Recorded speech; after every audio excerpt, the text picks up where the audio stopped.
Jadi itu karena banyak yang nanya via DM-nya si Fitri, si Maca, dan DM-ku Instagram tentang waktu ke New Zealand itu kayak gimana, beasiswanya kayak gimana. Jadi di video kali ini aku dapat request khusus dari Maca Daily buat bahas awalnya gimana sih bisa ke New Zealand. Cek kita. Renang. Udah, renang.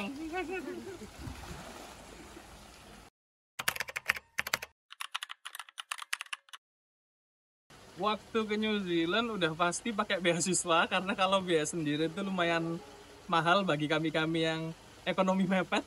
Nah, namanya beasiswa Manaki New Zealand Scholarship. Jadi beasiswa Manaki New Zealand Scholarship ini beasiswa yang diberikan oleh pemerintahannya New Zealand. Tepatnya Kementerian Luar Negerinya lah, Ministry of Foreign and Trade. Dapat beasiswanya nggak hanya dari Indonesia, tapi dari negara-negara berkembang lain. Jadi waktu yang keberangkatanku itu aku bareng teman-teman dari Timor Leste, dari Papua Nugini, dari dari Vietnam, dari Laos, dari Guyana, dari Afrika, banyaklah pokoknya dari berbagai macam negara-negara berkembang. Jadi kita hadir di sana sebagai wakil Indonesia. Biaya belajar tuh dibayarin, biaya tiket pulang pergi dibayarin, terus biaya bulanan aku dapat uang saku setiap mingguan setiap minggu dapat. Terus waktu awal-awal settle di sana dapat dikasih uang saku juga. Jadi kita dibayarin semua, termasuk asuransi kesehatan, semua di cover. Untuk jurusan yang ingin aku ambil agribisnis di New Zealand. Itu ada beberapa negara, salah satunya itu Belanda. Cuman kenapa milih New Zealand? Sedikit banyaknya karena keinginan personalku. Aku tuh sangat ingin pergi ke New Zealand, itu lihat waktu kecil ada buku ensiklopedia ngebahas New Zealand. Ketambahan lagi, waktu apply, istri ngelihat salah satu YouTuber yang campervan di New Zealand kayak gitu. Jadi itu menguatkan aku dan keluargaku untuk ya udahlah yuk pilih New Zealand aja dibanding negara-negara lain. Jadi studi iya, jalan-jalan, dan hal-hal di luar studi pun juga kencang. Prosesnya sendiri itu nggak nyampe setahun. Sebelum aku cerita proses lebih jauh, proses yang aku keterima 2019 dan 2020 itu beda.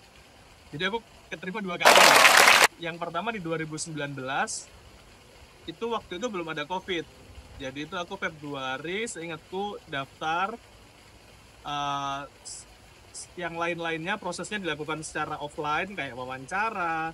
Waktu itu ada tes IELTS, itu dilakukan secara offline. Dan akhirnya aku nggak bisa berangkat, meskipun waktu itu keterima nggak bisa berangkat. Aku mengundurkan diri. Tahun 2020 daftar lagi. Cuman waktu itu kan teman-teman tahu tuh waktu itu ada COVID kan. Jadi beberapa prosesnya menyesuaikan. Untuk proses wawancara, waktu itu yang wawancara dari pihak New Zealand-nya langsung. Jadi waktu itu kita pakai teleconference. Waktu itu aku ingat banget, waktu itu lagi puasa, mereka di sana udah sore, di Indonesia masih siang. Jadi pakai teleconference, terus banyak hal dilakukan secara online. Dan yang waktu tahun 2019 itu aku harusnya bisa langsung berangkat 2020.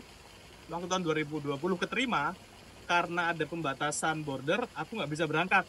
Baru bisa berangkat tahun 2023 Januari, karena border dibuka tahun 2022. Ya bener, aku keterima 2 kali, 2019 dan 2020. Untuk caranya gimana, step by stepnya gimana, nanti teman-teman lihat di video-video selanjutnya. Mau nemenin anakku renang dulu, oke. Jadi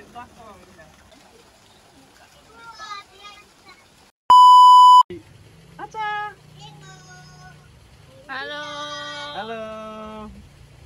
Manaki New Zealand Scholarship ini beasiswa. Ya. Bentar dong, lagi nanti. Jadi waktu aku kesana itu nggak cuma Indonesia, apa itu?